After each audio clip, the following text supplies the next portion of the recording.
Okay, so we're gonna get our butter, our 2 eggs, our vanilla extract, our white sugar, and our brown sugar.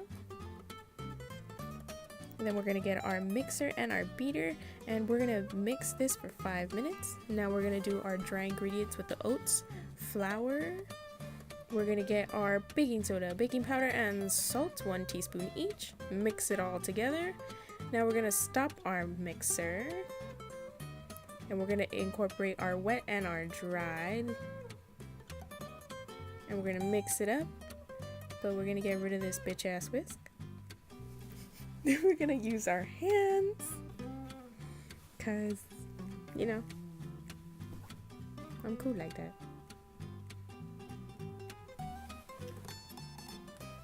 Then we're gonna mix it again. You want to do this in at least 3 parts so that way everything gets evenly incorporated.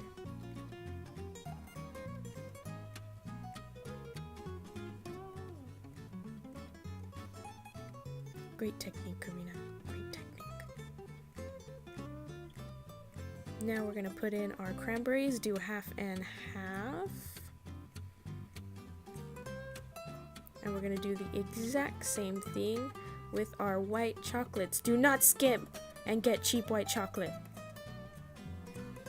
Very important. If you're gonna pay extra on something, pay extra on the white chocolates.